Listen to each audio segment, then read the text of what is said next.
In.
Hi, Najat.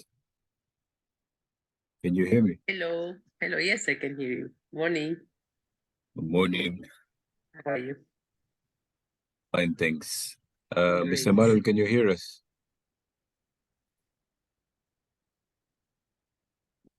Hello. Hello, Emmanuel. Hello. Are you getting me? Yes, Yes. loud and clear. I see lots How of are people you? are still joining. Yes. We're just going to give a few minutes so a lot more people can join us and they don't get to miss the beginning. But it's great to see everyone here. Good morning. Good morning.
We just got a message from the interpreters.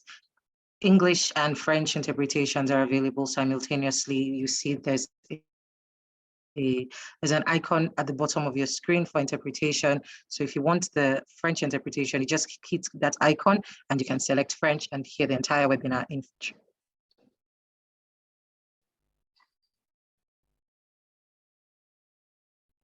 So I believe we can proceed. Good morning, everybody. Welcome to our webinar on AI and the law, opportunities and challenges for the legal profession in Africa. This webinar is brought to you by the Pan-African Lawyers Union, PALU, with the support of A&E Law Partnership. My name is Naro Omo Saige. I'm a technology lawyer and a legal tech enthusiast. I will be your moderator for today. Permit me to introduce the PALU team. From the PALU team, we have Mr. Adam Chatpa, I hope I'm pronouncing that correctly, and Badiwa Hoza from the IT and communications team.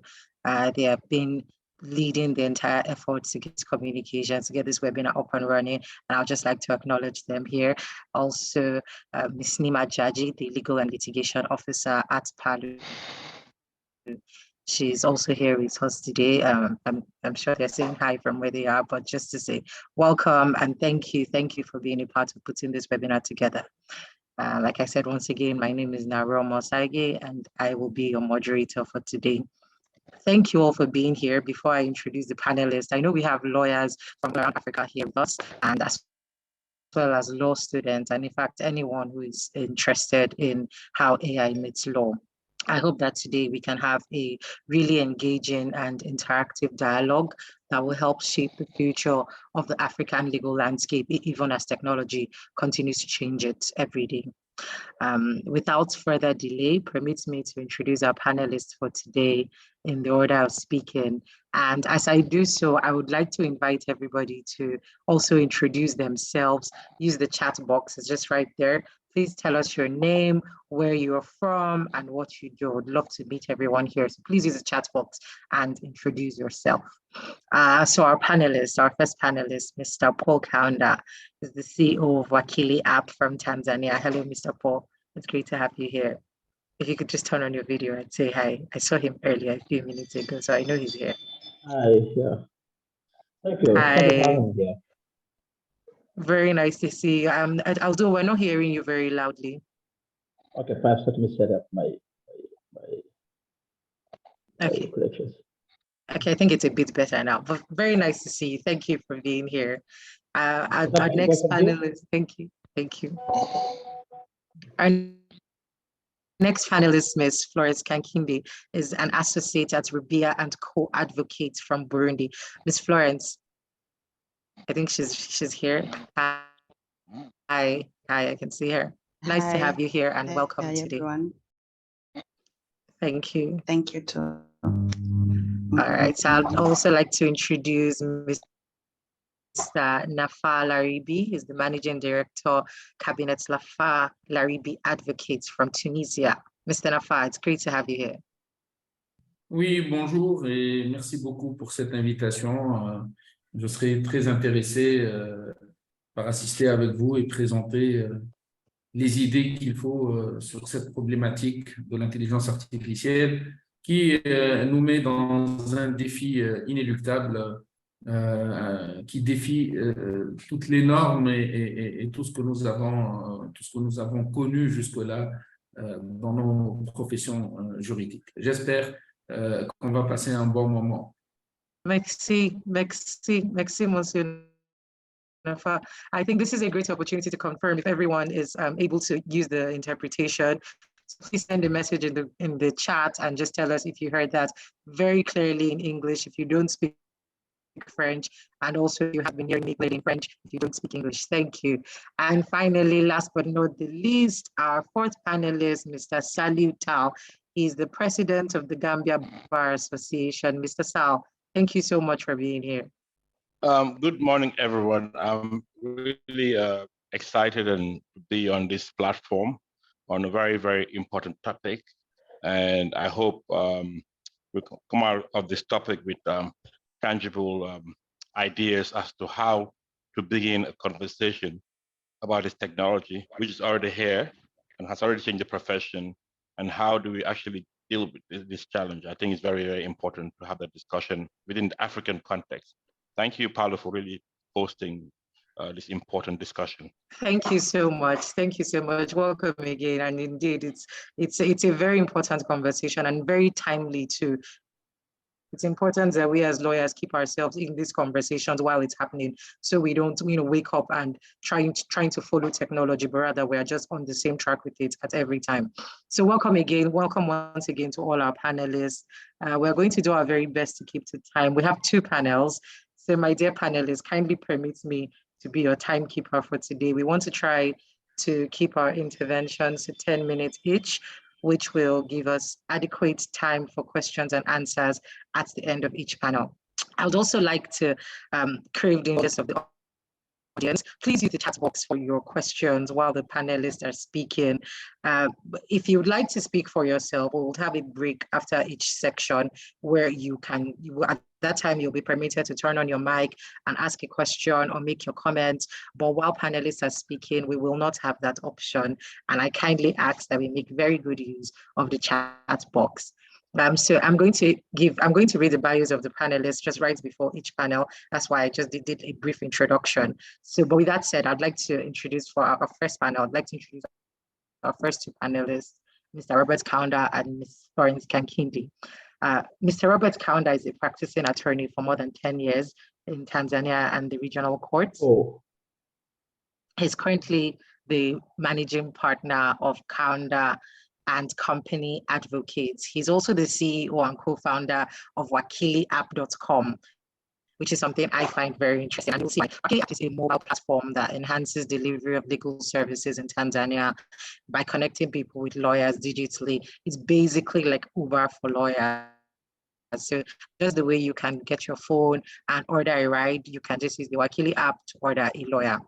And it's incredible the kind of things that you can do with technology. And it's so great to have Mr. Paul here leading the efforts. Mr. Paul's work, in addition to being a criminal and civil litigation lawyer, his work also focuses on technology law, data privacy and protection, distributed ledger technology such as blockchain, digital assets, cryptocurrencies, smart contracts, NFTs, metaverse, all Web3 applications, in fact.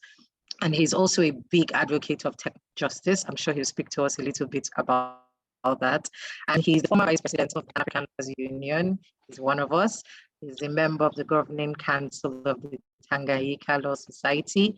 He's an active member of the African Peering and Interconnectivity Forum, AFPIF, and the Internet Society Tanzania chapter. Mr. Robert, good morning, sir. Thank you for being here today. actually, it's Mr. Kaunda, it's Mr. Paul, not Robert.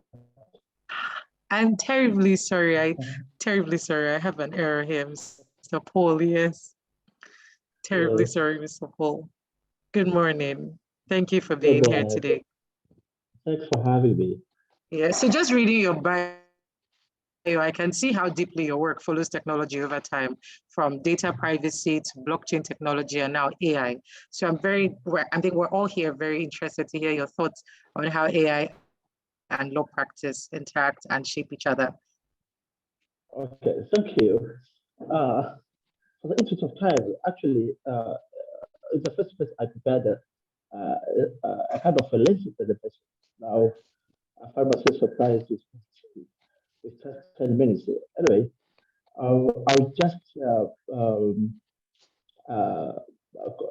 I just split myself to specific topics, thematic areas which are our side actually. On first, on how we lawyers can deploy AI for efficiency while working, and secondly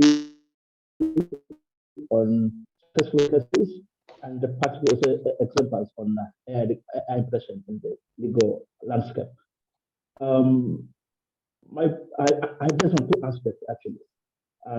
First, on blockchain technology. You know, as you understand, blockchain is a distributed.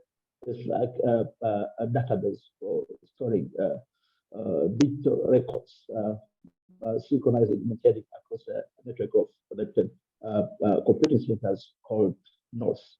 So it's a new way of storing and maintaining data. Now, Hi, Mr. Paul. I think we're not hearing you very clearly, and we're not sure why. Yes, the IT team suggests you should try without the headphones. Okay, thank you. Let's try that. Yes.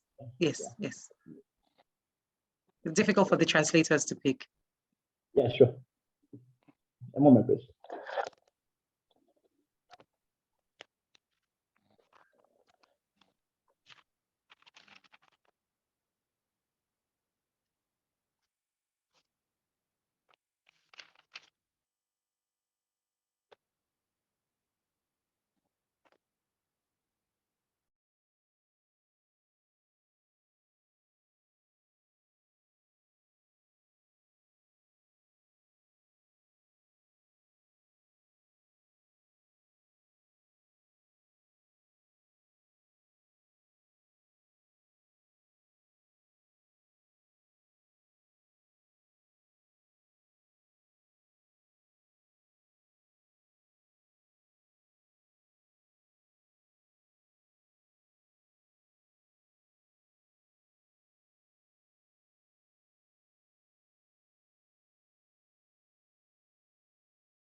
Okay, we'll just give Mr. Paul a few minutes. I'm sure he's going to be back up shortly. Thank you all so much for being here. Please continue to introduce yourself, messages.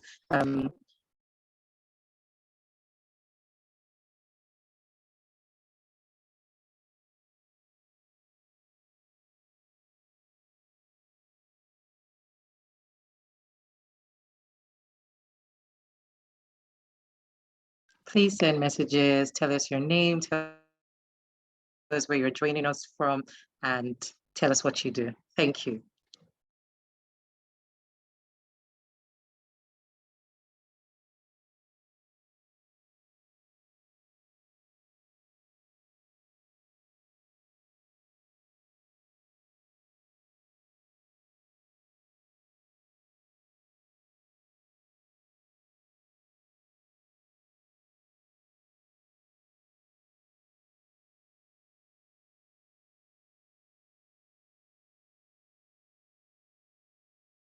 I just saw that there's some questions about the chat being disabled.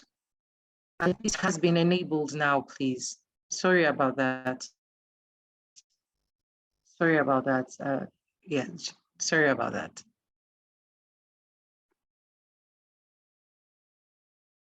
Chat is enabled.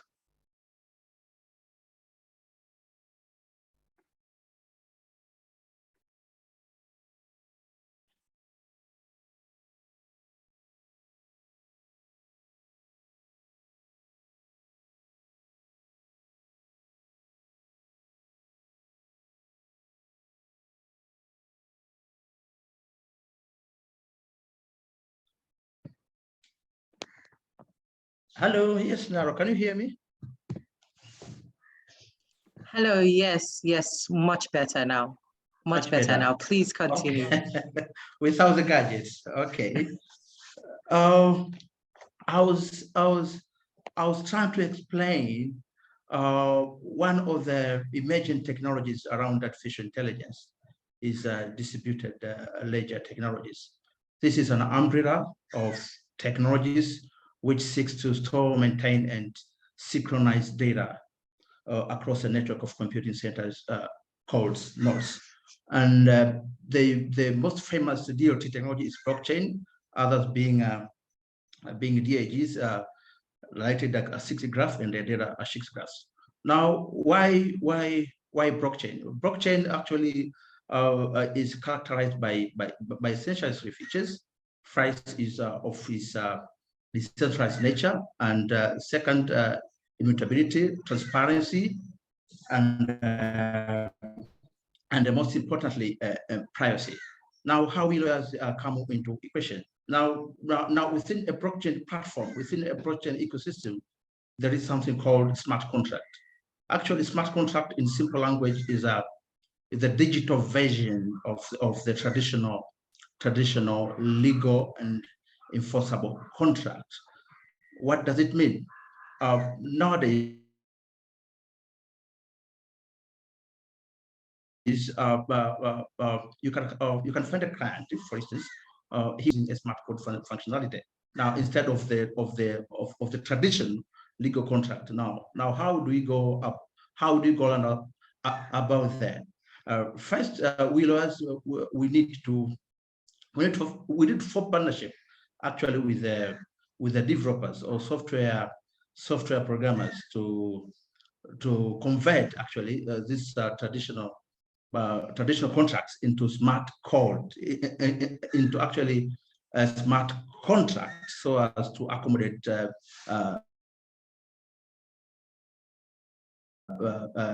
clients' needs. Now, a question might arise whether a smart contract is enforceable or has a validity like a normal contract. Actually, when I was trying to go around a number of legislation of interest in our country, Tanzania, there's an Electronic Transaction Act.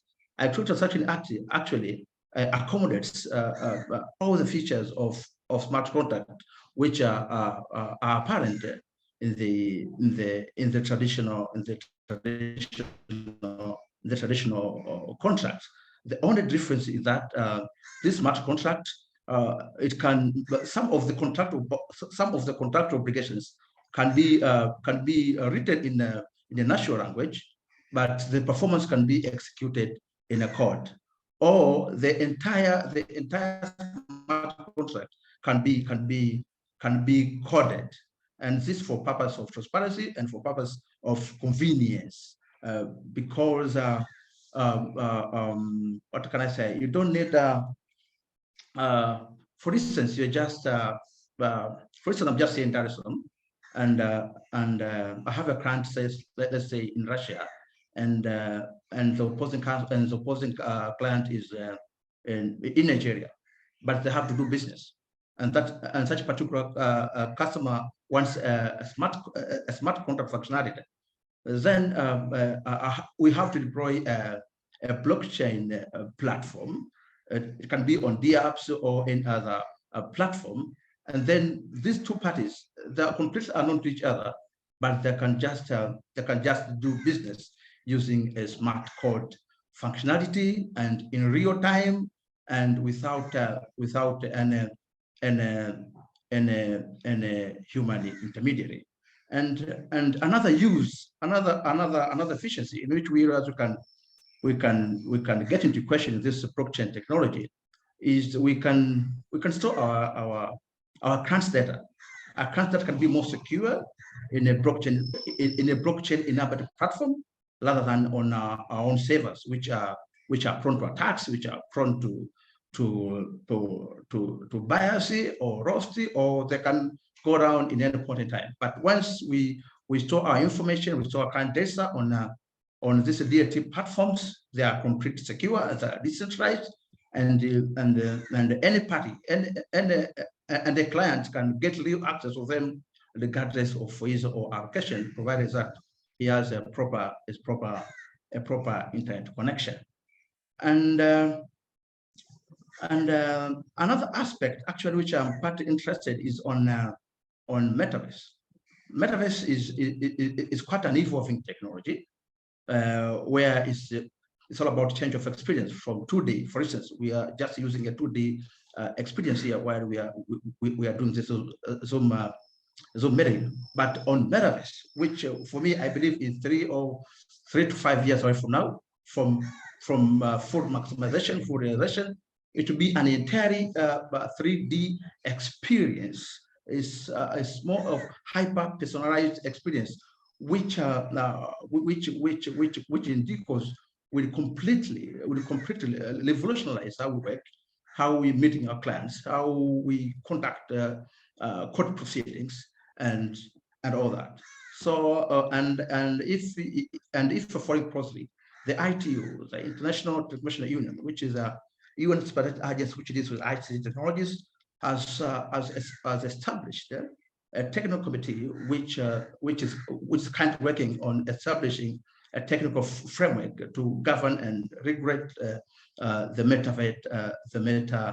metaverse space. And if you're following closely the tech news, just a couple of weeks ago, FCO launched one of their most advanced gadgets in virtual reality space called Apple Vision Pro, which will go down to sale next year, January. This metaverse gadget will enhance a hyper personalized 3D experience on how we will be interacting with our clients and virtually virtual court hearings. So in brief, that's all I can say. But the way I see how on African, on the continental perspective, we are adopting to these 4 technologies, the speed is actually not very encouraging. As they always say, we lawyers, we are always laggards when to become to tech adoption and all that. But all I can say, AI is here to stay, and people and AI. For one, I believe AI won't replace humanity, but people using AI will replace people who are not using artificial intelligence. That's all. Thank you. Thank you so much, Mr. Paul. And I like that last line.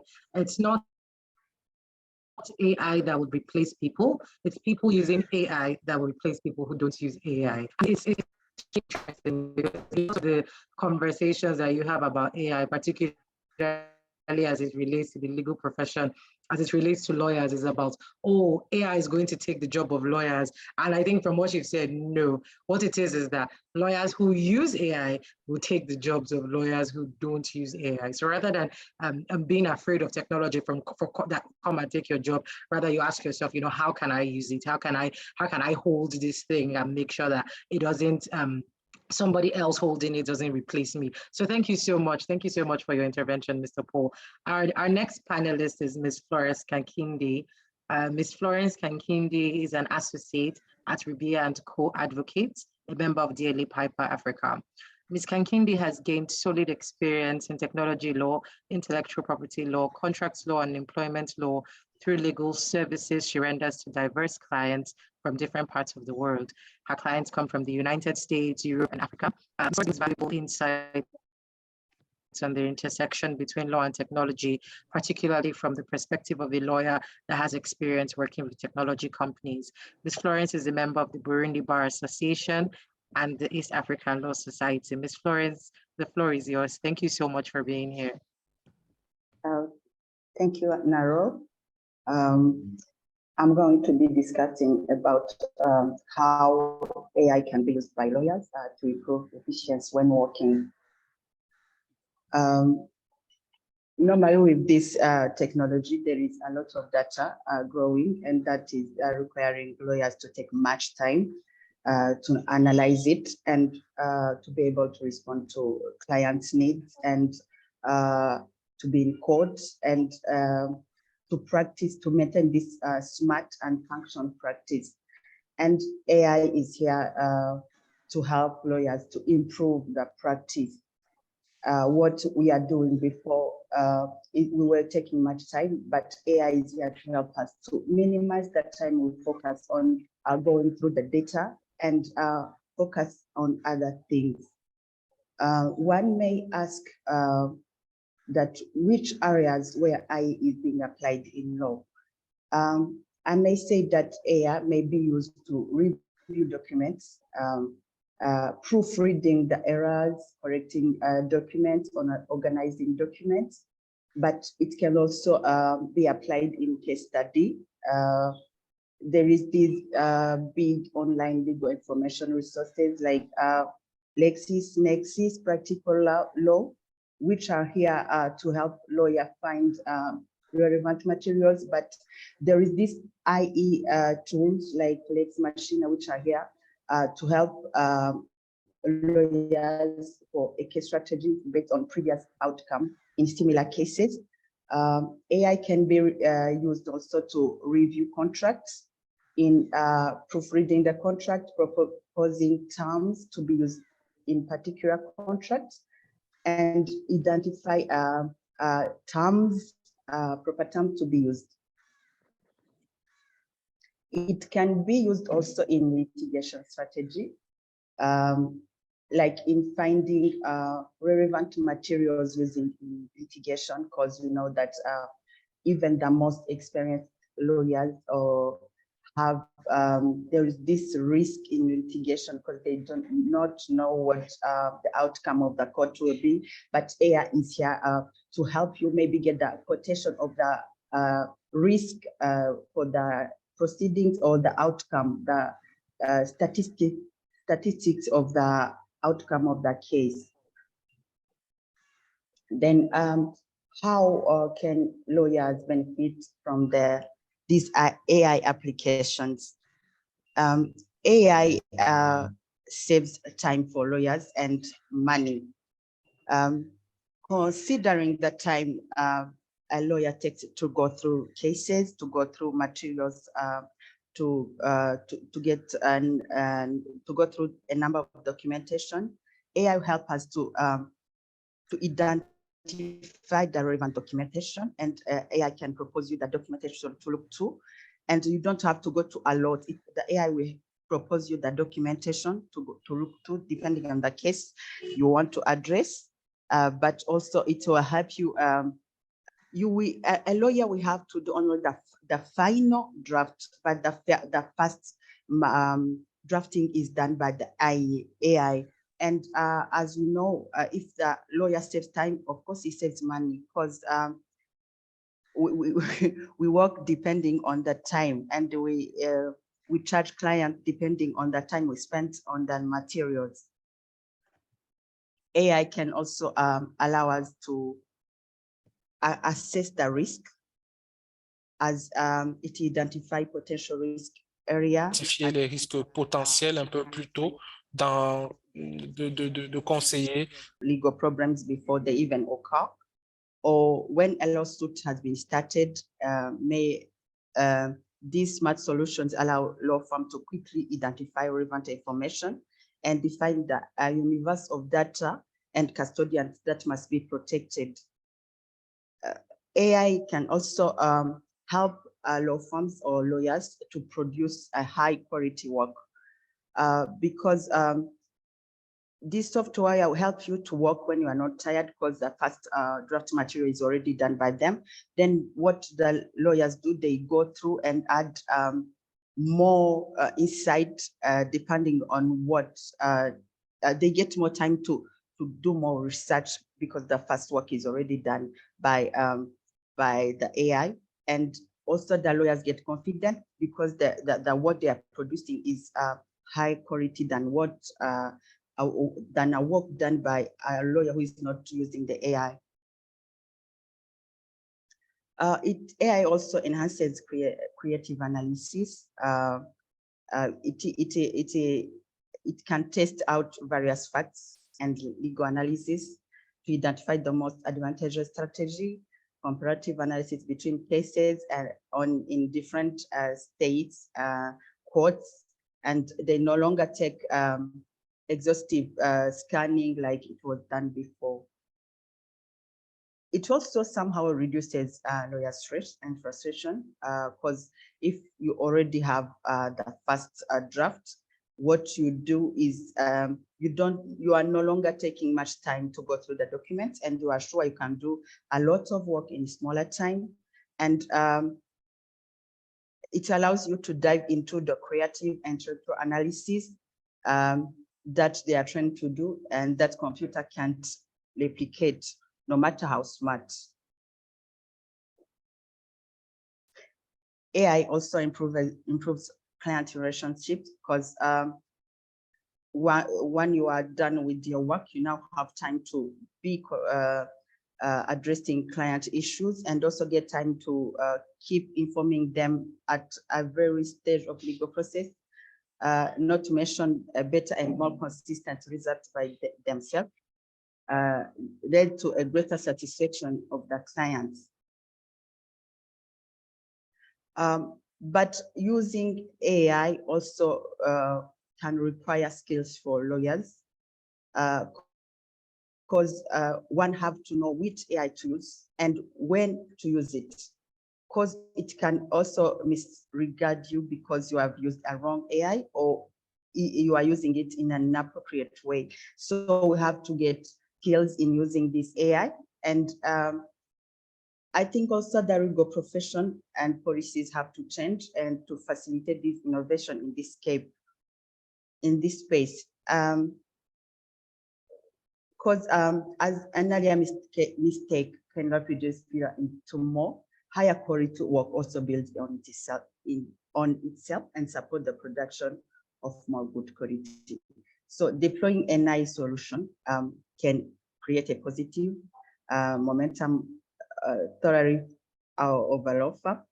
And as lawyers, they come to trust this AI software, they can get to work more and produce more work and in a shorter time than it was done before. So as was already stated by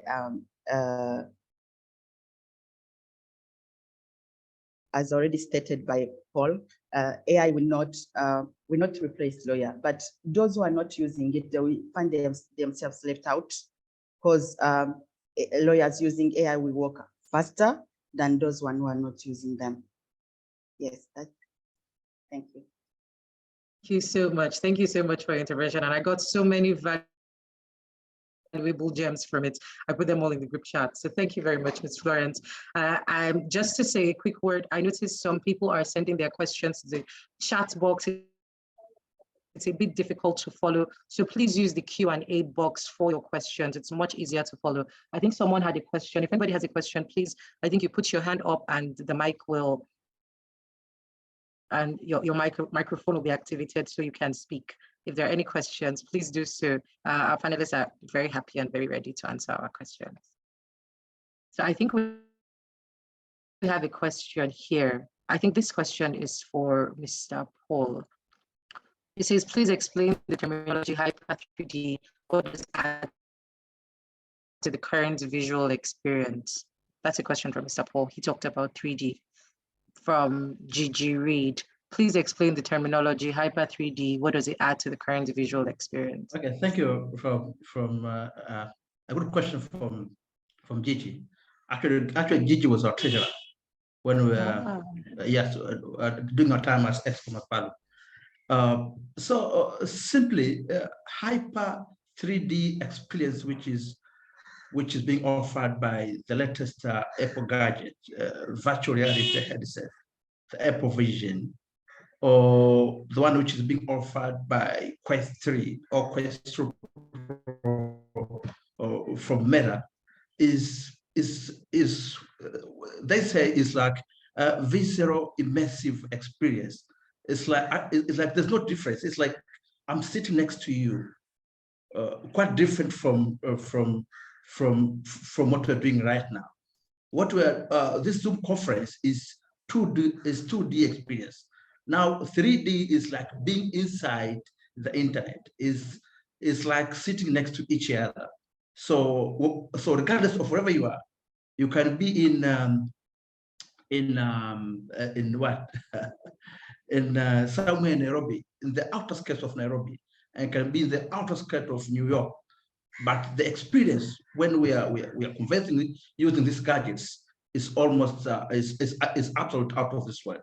It's ultra 3D experience. It's like we are sitting next to each other. Okay, thank you very much. Thank you. And then yes, that's a very good example. 3D, it's like you're sitting, it's like you're just right in it. We have another question from, I apologize if I got it incorrectly. And I think I'm going to throw this question to Ms. Florence. The question is, the most prominent scientist, the late physicist, Stephen Hawking, said, AI is more dangerous than nuclear war to humanity. Is it a real concern or is it science fiction?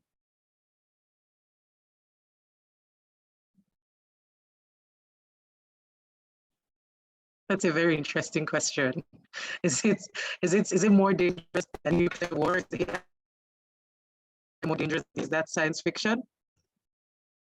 I would say that that is why I said that we need to get skilled for using this AI, because it may mislead you or it may give you wrong information. That's why we need also to be careful while using them. We need to choose which AI to use, because nowadays there are many and we can't rely on all of them. We have to choose the one to use, and also they are not here to do the whole work. The input of a lawyer is still also needed to address some issues. They are here to draft the first draft, and the lawyer will put that inside. Yes, yes, absolutely, absolutely. Using AI as a lawyer does not remove the obligation from you to still do your job. If you use an AI tool to perhaps prepare a contract, if you use an AI tool to prepare a contract, it's still your job to go through that final work and make sure that you're not, going to run your clients into trouble and so on and so forth. And I think maybe a very good example of this, which even leads us to our next panel, a very good example of how AI can be dangerous is with regards to content generated by AI. I don't know if anyone has seen, quite recently, there has been so much going on, particularly in the political scenes. The former American president, Donald Trump, someone generated an AI image of him being arrested in front of a court. And although he did have legal troubles, he did have an indictment, there was no actual footage of him being arrested, but someone generated that image and put it on the internet, and it's trending for days. And if you're not familiar with AI, you see the image and you think, wow, they have arrested Donald Trump. And for the president, or for the former president of, perhaps one of the most powerful countries in the world, to have that kind of situation, it tells you that there can be so much danger that arises from it. There is responsibility with AI generated content, with the use of AI. And I think that we as lawyers are best positions to address these things, to deal with these things, and to tackle them before it becomes a problem. Because AI is good, like Ms. Florence, I mean, all our speakers have just said. Ms. Florence earlier said that as a lawyer, you have that responsibility to make sure that the AI is used for good, basically. So without much ado, I'll just introduce our next panelist. Our next panelist is Monsieur Nafa Laribi, and his intervention will address the legal issues surrounding AI-generated content. Mr. Nafa is from Tunisia. He's an experienced and innovative lawyer with a passion and dedication for innovative business law, and justice in general. His expertise includes intellectual property law, law of contract, and commercial law. He's an experienced litigator in civil and commercial IP and ICT matters.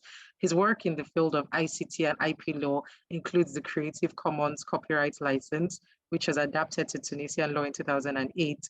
He has extensive experience consulting on domain name disputes and the development of dispute resolution rules in that space. Mr. Laribi is a member of the Internet Society Executive Board Tunisia. He's also the founding member and chairman of the North African Association for the Promotion of Intellectual Property. Welcome, Mr. Nafa, Monsieur Nafa, welcome. Oui, bonjour. Alors, merci pour cette invitation. Thank you very much for your invitation.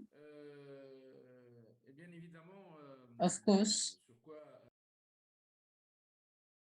I would like to intervene today while we are talking about the digitalization of justice, digitalization of the lawyer's office, while we are facing this new situation, which is the artificial intelligence. So from digitalization, we move very quickly to AI. So the digitalization of justice, or the lawyer's office, you know that during the year 2000, we were talking about the digitalization of the trials and the data online, but now directly we move on to the AI as if it was a technological break. So we go all at once to the AI that poses challenges, and our colleagues before were talking about such challenges. In line with what they said, in fact, they have commended the benefits of AI. Of course, I can see that the audience are very young. Our Pan-African brothers are very young, so it is their right to be optimistic. But me, I'm not as young as them. I have about 20 years of experience, and I can assure you that the challenges in the African bar are related to the fact, or rather to the fears we are feeling, and such fears, whatever being in as an advocate, a lawyer, or a judge, there are two pronged fears. those who are going to use the AI and those who will remain aside. So, and here I would like to raise some interrogations and questions. Shall we generalize the use of AI, or shall we just use it partly? What is the responsibility? Which responsibility are we going to grant this AI? It is true that the lawyer will save time, will be more reactive thanks to AI, but to what extent this is beneficial regarding the income of the lawyer, and also to what extent is it interesting to the African citizen, whatever, Tunisia, from Indonesia, Senegal, Burundi? What would be the added value for them? So there are so many interrogations, and only the future will tell us about this. So if AI is going to help us save time, then fine, because we say that time is money. But if the legal solution will lead us to conflicts as lawyers, because we receive our income through the what we call time shift, and we invoice our honorarium based on the time spent on a case. If it is only 3 minutes, what would be the cost of the 3 minutes? So AI will raise some issues. So is it the intellectual effort of the lawyer? And here we have this issue. Does the lawyer put all the intellectual effort in this case or not? Really, these are huge challenges we have to face because of this AI. So in a nutshell, as Carbonet said, our Dean Carbonet, he said that law is everywhere, but also in AI tend to be everywhere. Now, digital information technology is everywhere. Internet is everywhere. It's everywhere. And everywhere and at the same time. Thanks to the servers, thanks to high speed connections, and everything is added to the AI now. So these are all the challenges which we are confronted because of the AI, and I think that we have to think very thoroughly to it, not to take this question lightly, or not be have a phobia because of AI. So we have to face it, of course, and above all, I think that we have to develop an ethical code. This will lead to the development of an ethical code for all the profession of lawyers to be able to use the AI correctly. Of course, this Zoom webinar will help us to develop or to see what are the new frontiers and borders, the limits of AI. Of course, I am available if you want to ask any question regarding this reality, this new reality we are facing. I'm available. Thank you very much. Thank you so much, Monsieur Nafa. There is a question in the comments for you. I think our interpreters can help us, because the question is in French. I think our interpreters can help with that question. Yes, quickly, please. 20 seconds here. Eesh.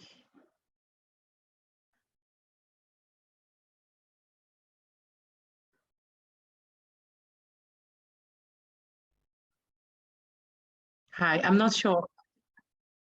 Yes, there's a question in French.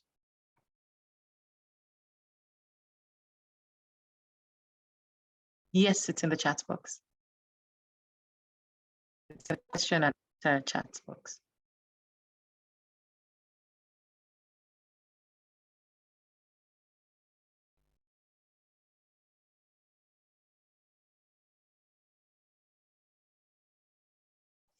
It's in the Q&A box.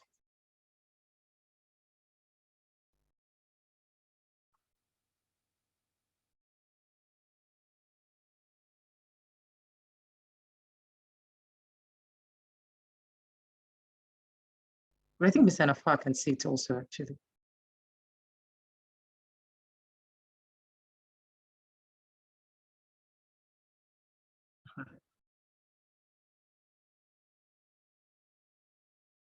Okay. Thank you, Francois. The question is, hello, I have a small question relating to professional secrecy and artificial intelligence. When this tool is used, how can it be ensured that the questions asked or submitted to the AI will not be consulted by other colleagues and the client himself? What if one day the holders of these engines claim their share of the lawyer's fees following the conclusive results of the opinions given by the AI? Great question. Je pense que je n'ai pas eu droit à la traduction. La question n'a pas été traduite.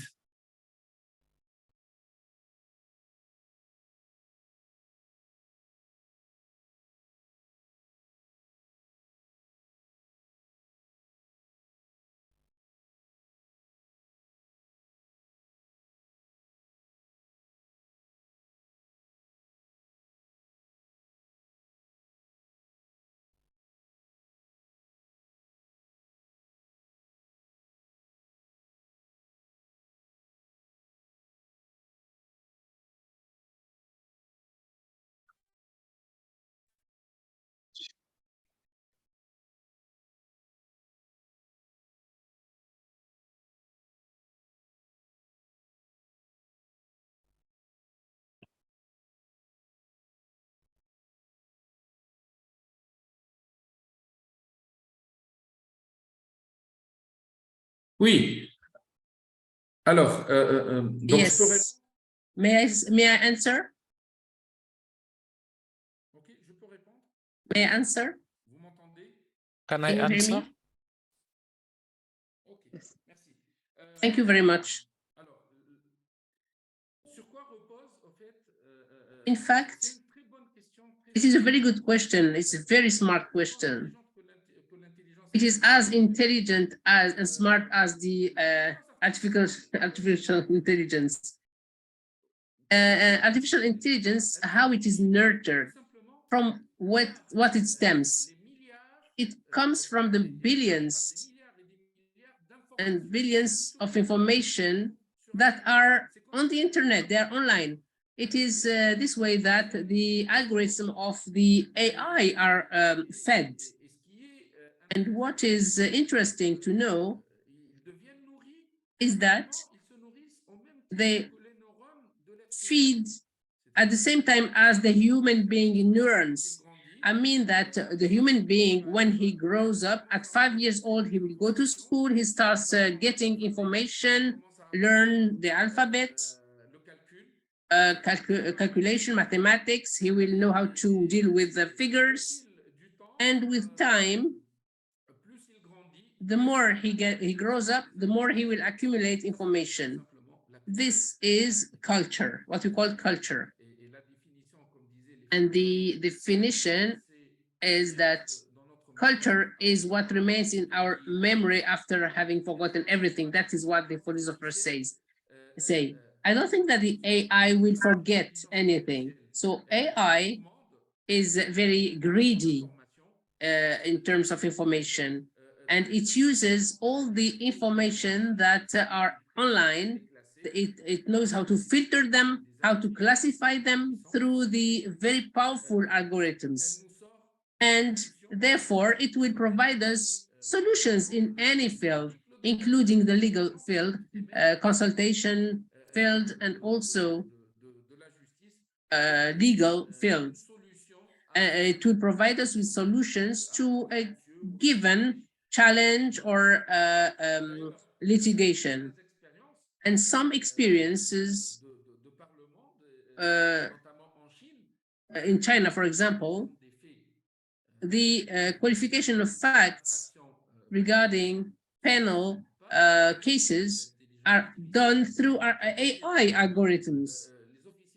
It means that the legal officers will put and upload all the data in a given source, and then it is classified, and they will just put a title to get the information. Is it constitutional or not? Does it respond to the judgment? In fact, if a machine provides to you with a judgment on the act committed by someone, the person is not a machine. So there is a contradiction which goes against the principle of the equitable and fair trial. Let's go back to the issue of professional secrecy. Thank you, Monsieur Nafa. I'm sorry I have Merci. to stop you here.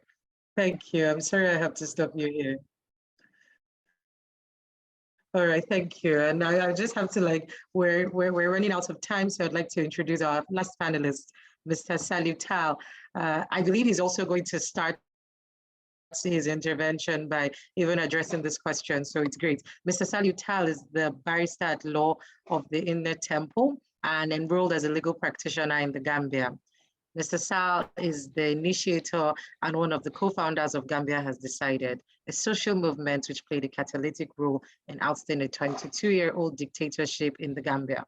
As president of the Gambia Bar Association, Salif has played a pivotal role in repositioning the Gambia Bar as a rule of law institution, actively supporting the restoration of democracy in the Gambia. As president of the bar, Mr. Sal has been actively involved in the transitional justice process of the Gambia. He delivered the annual UK Bar Council International Rule of Law keynote lecture in London on the Gambia's transitional justice experience. Sal is a member of the Commonwealth Lawyers Association, Rule of Law and Human Rights Committee, and an alumni of the prestigious ICANN Fellowship. It's great to have Mr. Sal. Thank you very much, Ms. Sage. It's a pleasure to be here. Thank you. So as president of the Bar Association, I would love to hear your thoughts on how bar associations can support lawyers to take advantage of AI. I think to start with, we need to put the discussion in context. I believe one of the speakers said that people who are using AI will replace people who are not using AI, right?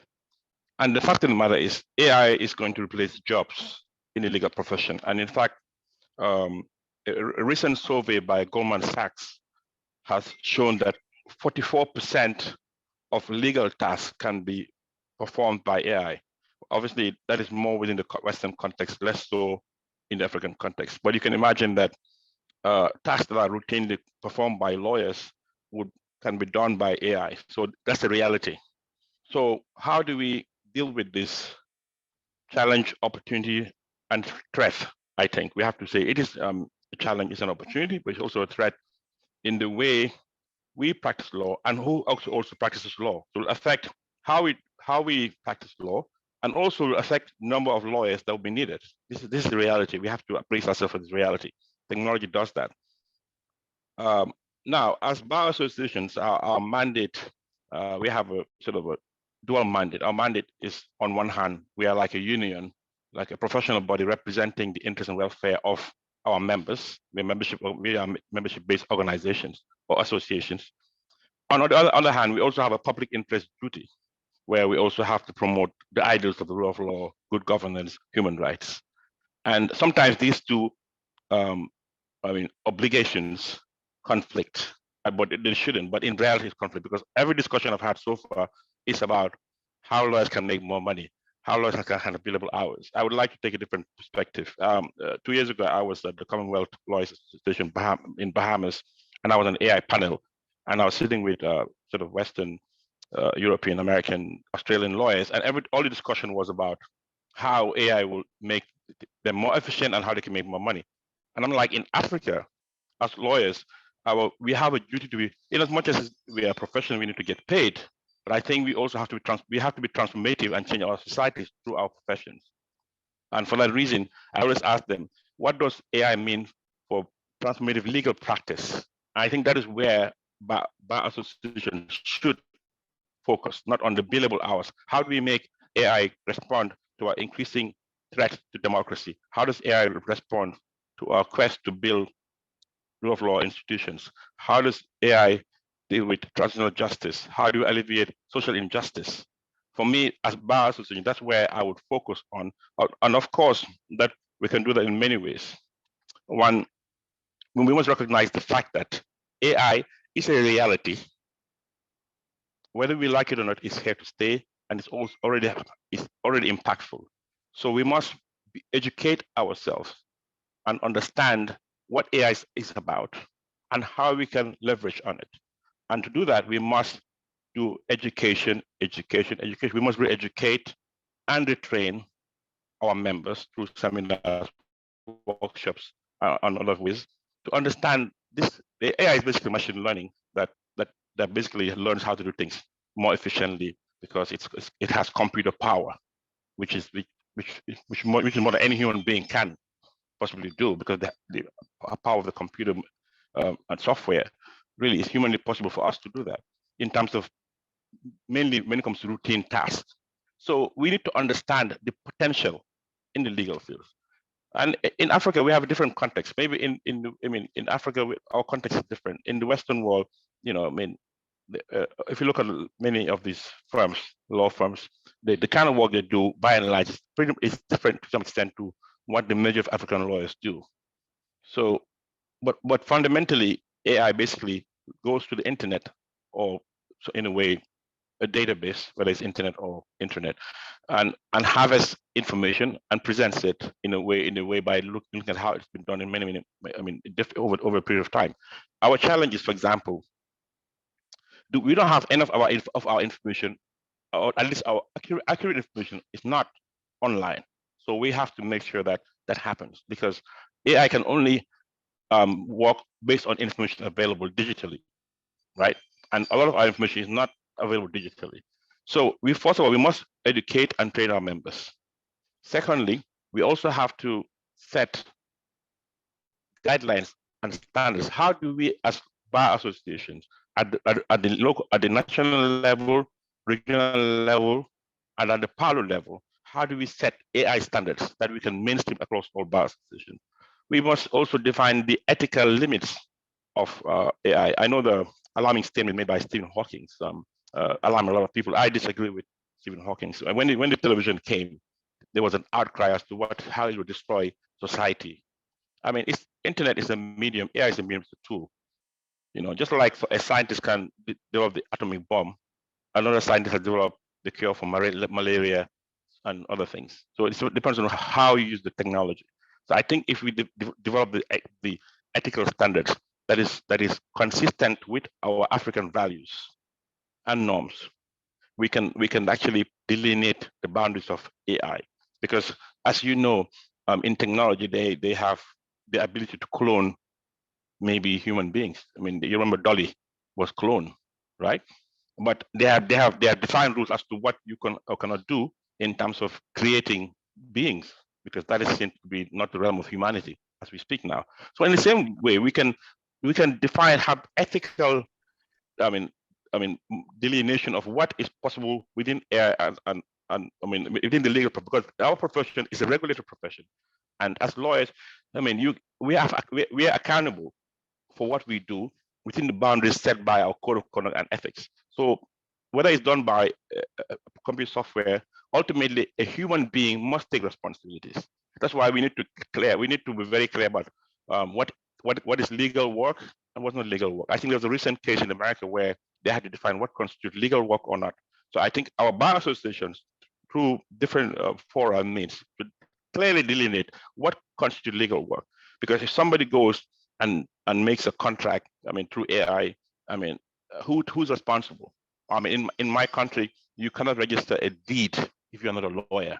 So whether the deed is generated by AI or from your computer or from what have you, that lawyer who signs that deed is responsible. So we have to maintain that certain work should be clearly delineated as within the realm of law. But of course, this is a discussion that I don't think it's only for lawyers to have, because there are other stakeholders who also have a stake in this. But primarily, this would mean that our role as lawyers would definitely, when it comes to things like drafting, would definitely shrink. This is a reality that that you cannot, there's not much we can do about it. We have to just adapt, and those who adapt would ride the wave, and those who don't might perish. I have to put it bluntly, but this is the reality.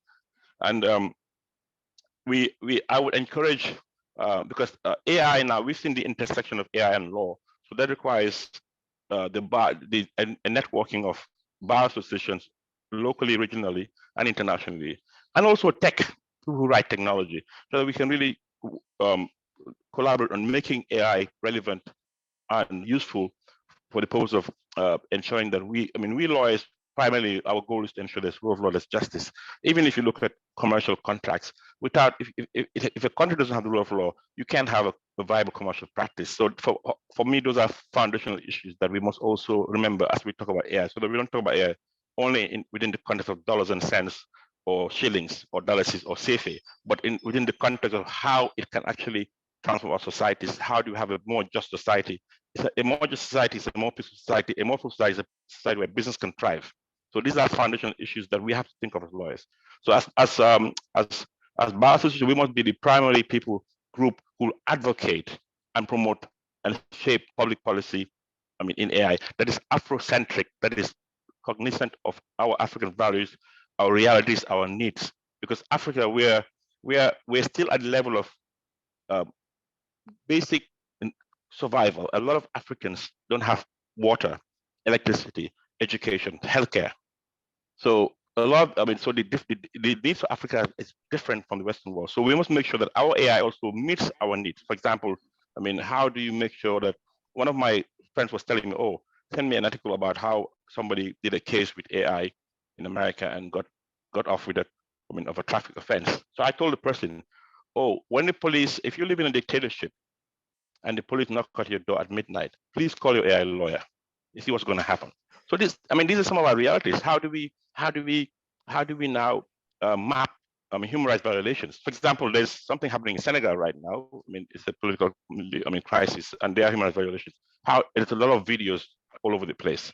A lot of violations being documented. Same in Sudan. How do you use AI to document these things effectively, so you can identify who's doing what and so on and so forth?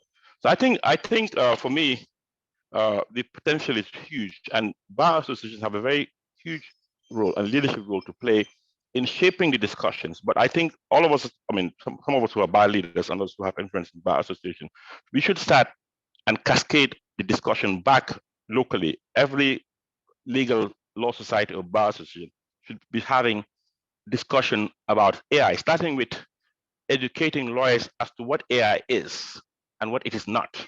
Because if you don't, unless you know what it is, what it is not, you will not be able to know what is potential and how to harness the potential, how to leverage on the potential. I have the fortune of having worked in technology as an enthusiast from ICANN for over the last 20 years. I've been involved as an interest, from setting up of the first IT association, ITAG, and so many things I've been involved in. And so that has given me a good insight into how technology can enable and drive processes, and law is one of those areas. So I would finish by saying that lawyers should not see AI as an existential threat to their work, but we must also realize that what is law, how we practice law has evolved over the years. I come from common law tradition where we still wearing a wig and gowns, but which is okay. I mean, for some people, but that's how it is now. But people who go to lawyers because they want solutions. They don't really want to go there. The reason they are going there is for a solution. If that solution can be provided by other means without going to lawyers, rationally, most people will not go to lawyers. So we have to understand that how we deliver solutions, our value proposition definitely will be shifted by the advent of AI. Now we need to figure out how do we make sure we leverage on that on this new opportunity so that at least we can minimize how the negative impact it will have in our profession and also maximize how it can allow us to deliver services to our clients and also ensure that the imperative of justice is achieved. Thank you very much. Thank you so much, Mr. Sal. Thank you very much. That's really helps ground us in our reality as Africans. I like that you took that perspective because really and truly indeed our reality as Africans is quite different, and the way that we use AI, to work for us might not be the same that you'd see in Western countries, in America, in Australia and elsewhere. AI, our context is particularly unique, and as you said, it's important that we standardize across bar associations. What are the ethics that we're going to apply using AI? What are the standards? What should be permitted? What should not be permitted? What can lawyers do? And what can people even do without lawyers? Are we going to allow, are courts now going to allow people to register deeds drafted by non-lawyers and so on and so forth, particularly because we have the African Continental Free Trade Area coming up very quickly, and in time we're going to have a single market across the continent. We need to definitely be on the same page on all of these things, and yes, it's true, AI is one of these things. So thank you very much for your intervention. Our time is far spent. And time does fly when you're having a great conversation. We do have another question, and I think that this is directed to Mr. Sal. The question is, can artificial intelligence contribute to the development of more efficient and fair alternative dispute resolution methods, such as online mediation or arbitration? And what challenges need to be addressed to ensure the successful implementation of AI in ADR processes? Mr. Sal, thank you very much. Yeah, certainly, I believe that first of all, ADR. One of my senior says is actually not alternative, but African dispute resolution, because Africans have always resolved our disputes outside the courts. The concept of a court is a Western concept; it's not an African concept. So it is actually originally from us. So any technology, I mean AI in particular, can really help and develop ADR, which basically would mean that we have better access. We give more access to justice to litigants, which currently is a challenge because our courts are congested and notoriously very, very inefficient. Now, yes, for the answer is yes. AI can definitely improve ADR for sure. There's no doubt about it in many, many ways in terms of how you analyze data, how you conduct the sessions, and also how it even goes and looks at past precedents, what has been done, what is best practice, both in terms of those who are mediating and those who are participating on either side. So it really improves the whole process, can narrow the issue down very, very easily, much easier, I believe. Now, in terms of what are the challenges, I think, sorry, the number one challenge in I would say in many African countries, or most maybe, is one, access to internet access. I don't have the data internet access, because you can't really use AI without internet, and internet access is one is we don't have it's limited in many instances, and also slow and expensive. So our infrastructure is still not up to par. So if you go to the Western countries and you come to Africa, you feel like they have a different internet superhighway, generally speaking. I mean, of course, some African countries have done much better than others, and the like. So the state of our internet infrastructure is a problem when it comes to using any technology, and AI is not an exact exception. And the other challenge would be mindset. In fact, this should have been the first. I mean, technology thrives where you have people who are amenable to change. The legal profession is notoriously the last bastion that is hanging on to the past. I mean, they're my people, I have to speak. It's difficult to get lawyers to change because lawyers, I mean, that's how, it's almost like a DNA issue. Maybe the Generation Z lawyers might be different, but traditionally lawyers are so hung up about tradition, which is a good thing, but also we can move with time. So the technology uptake for lawyers it's particularly in Africa, and I think Africans are more traditional than even those that they're copying. For example, in England, they speak about getting of the wig and the gown. In Africa, we just hang on to it like it's it's the Bible or the Quran. So our ability to now move to ADR first is problematic. Secondly, to move to ADR using technology where we can be using Zoom and not necessarily Zoom, but any platform that we can have even virtual ADR, AI powered. I think the mindset is a challenge. It might be an impediment, but it's something that is surmountable by more education and training and reorientation. And of course, also resources. It might, in the long time, it will save money, but in the short term, you need to really invest in technology to be able to handle the benefits. So these are briefly some of the challenges I would mention. Okay, thank you so much. And I see someone has just shared. Can I just add up? Sorry. Yes, please. Yes, please. Thank you. Just to chip in from what from the previous question which has been asked, which was directed to Mr. Sal.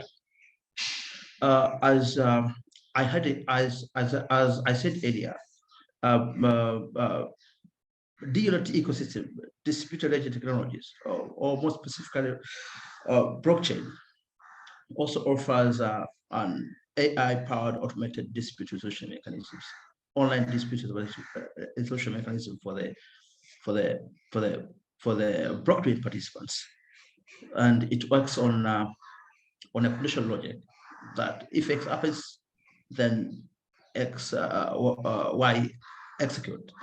So in that regard, it's one more easier, transparent, and efficient in comparing to the traditional African dispute resolution.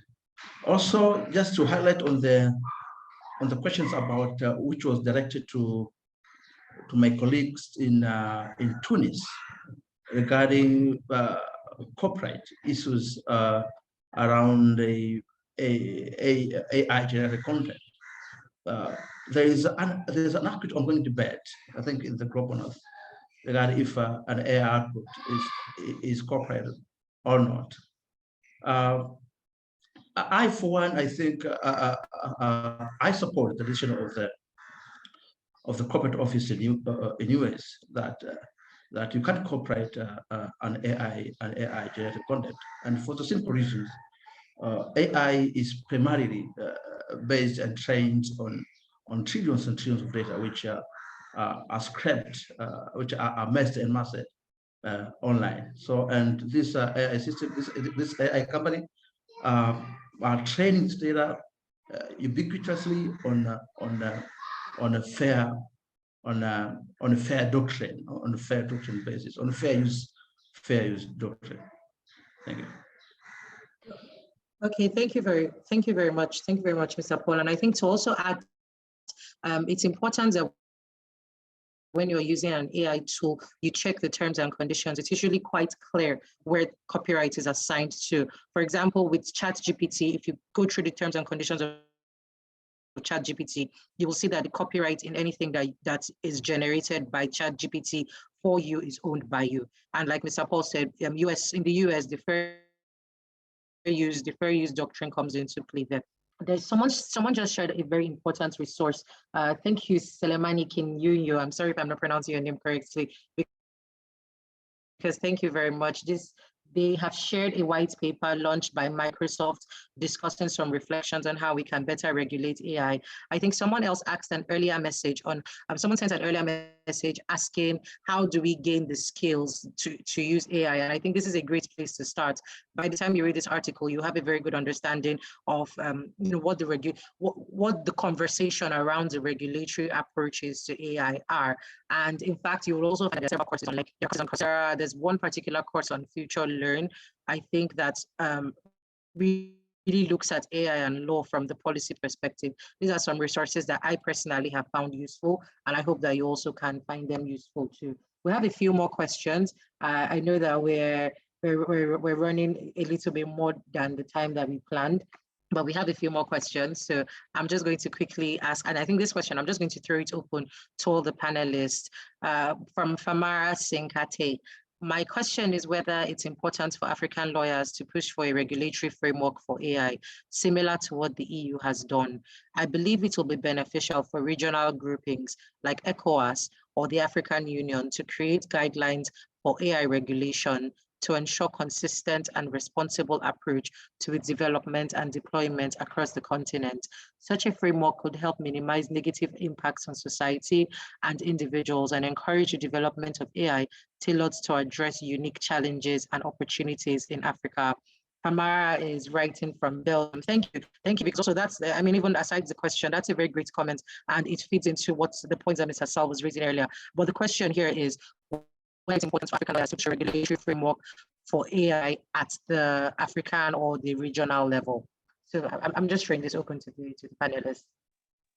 Okay, I'll take that on. Oh, thank you. That's my colleague, Farmer from the Gambia. Great stuff. Yeah, I think what Farmer said is in line with my intervention about the need to collaborate and also address this holistically. And as we speak, as I've been very much involved in the African bar space, I would call it. We are actually reviving West African Bar Association, WABA, and I'm very actively involved with PALU for the last 15, 16 years. And it's always better when we address sort of common problems, collectively as a body. So ECOWAS being the organization would play an important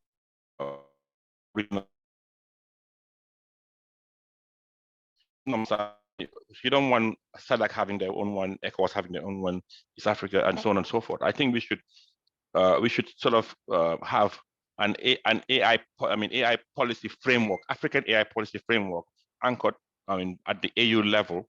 And I think AU should also have an AI policy. I don't know whether AU has an AI policy, because AI, okay, maybe AI touches everything we do as Africans, whether it's law, economics, finance, banking, you name it. So there should be a serious discussion about AI at the continental level, especially with the free trade FCTA coming in. And then within the context, we can look at how it would affect the legal profession, and then the regional bars, the Pan-African lawyers as another organization that represent the African lawyers, I think can really bring resources and support the process, because as we speak, the expertise will not be at ECOWAS or AU as we speak. There'll be more expertise outside than within these sort of institutions. But the drivers, people who have the mandate to promulgate policy, would be the states and interstate institutions. And then we as sort of non-state actors in our different respective capacities, whether at the national regional level, can now be the stakeholders who drive the process, because this kind of things you require a multi-stakeholder approach where you have the state, the non-state actor, and the RECs. Thank you very much. I think that's a very, very good idea, Farmer. And I think if you look at the EU, they're very consultative. EU is very consultative, so that it is not distant to the citizens. In ECOWAS and EU, it always tends to be top-down. And that's why there's usually a disconnect between their policies and rules and so on with the citizens. But this way, we should be the one lobbying, pushing the agenda, so that we can be part of the process. But ultimately they have the power and the resources, but we also can contribute something. Thank you very much. Yes. you honestly, and I agree with you. And I find important that we continue to have these interactive sessions, we continue to have these webinars and meetings, because really you're not going to want to have a situation where laws are being made for you rather than when you are contributing from the ground up, like you said. I think we can just take 2 more questions. There's a question here for Monsieur Nafa. Monsieur Nafa, Mr. Richard is asking, what should the code of ethics and ethics of lawyers in the face of artificial intelligence consist of? And he also asks a question to Mr. Paul, with regards to online contracts for distant clients involved in a dispute. How should we proceed with enforcement when faced with the document certification procedures imposed by certain states? The questions are in the chat box. I'll just allow Monsieur Nafa to answer that question on the code. What should the code of ethics contain with regards to the code of ethics and ethics of lawyers in the face of artificial intelligence consist of? And then Mr. Paul, you answer the question right after. So, Monsieur Nafa. Oui. Merci beaucoup. Thank you very much. Of course, this question is very relevant in my sense, beyond the fact that lawyers are held or must know exactly the challenges and the stakes and technologies of AI regarding their professions. Of course, beyond that, if there is a new ethical code, I think that it should be articulated around some points, such as, for example, the protection of personal data, privacy, and this is related to the professional privacy.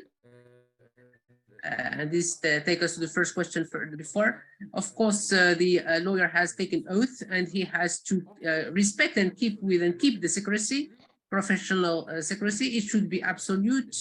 And when we say absolute secrecy, it also involves his client's privacy data, or all data of any person who comes for advices. Of course, they must make sure that the use of AI is understood and transparent for their clients. Clients should have access to the content in a transparent way and in an unbiased way. Have to have access and can consult the content that is generated by the lawyer. This all revolves around the protection of privacy, protection of IPR or intellectual property, sorry, and also professional secrecy. Thank you. Thank you very much, Monsieur. Mr. Paul, your question. Sorry, I didn't get the question correctly. Can you do it fairly? Okay, so the question is, with regards to online contracts for distant clients involved in a dispute, how should we proceed with enforcement when faced with the document certification procedures imposed by certain states? Enforcement of disputes involving clients across other countries. Is it a dispute resolution? If I understood correctly? Yes, it's a dispute resolution question. Okay. The way I understand this question is not strictly online contract, digital contract or quite different, or as a replica of a traditional normal contract. But I take it as a smart contract, as a traditional contract, converted into a code, into a smart contract, using the smart contract functionality, and then transacted in a blockchain, in the blockchain ecosystem, blockchain platform, as I earlier advanced. Now, what happens if there are shortcomings. There are disputes regarding the obligations and rights of the party there. Now there are two issues to settle. First, Yeah, there is a you have the comment process. Yeah, I want to see the claim. Yeah, first there is a ODR, online dispute resolution mechanism, or AI automated AI-powered automated dispute resolution. It's on chain. You can solve the dispute within the blockchain ecosystem. Now to reach to subscribe to this setup, there should be a consensus of minds between these two contracted parties on the terms. Well, preliminary, when you are agreeing what terms should be executed, and in case of the dispute, a choice of law, a jurisdiction, what happens, and if the performance or the dispute should also be executed automatically by the court or not. And alternatively, you can agree that we transact on a blockchain platform, but in case of the dispute, we resort to the off-chain mechanism of dispute resolution. Now we come to the normal traditional jurisprudence, normal traditional courts. Thank you.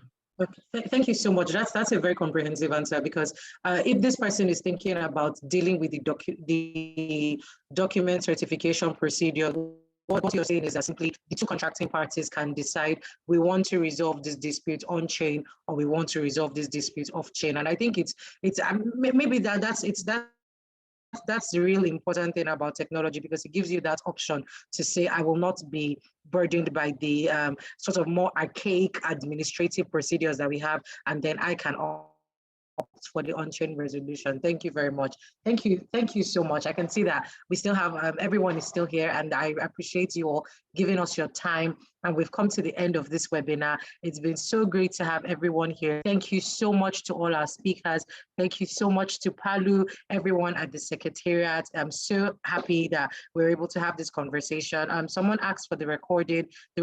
This session has been recorded, and the recording will be made available. I would like to ask Ms. Nima Jaji, the Legal and Litigation Officer of Palu, to just give us a quick vote of thanks before we close. Thank you so much. Nima is at the Secretariat currently, so I'm sure she should be coming on live in a bit. Hi, Nima.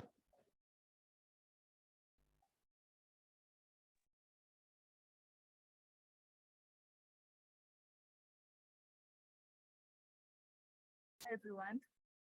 Nima. Hi. Yes, we can see Palu. you and hear you. On behalf of Palu team, we would like to thank you for attending the webinar today. And we would like to invite you to join our ICT committee. For those who don't know what Palu is our premier continental forum for lawyers and of lawyers. And we have, Palu involves, lawyers associations from national level and regional level, but we also have individual lawyers, about 1,000 of them.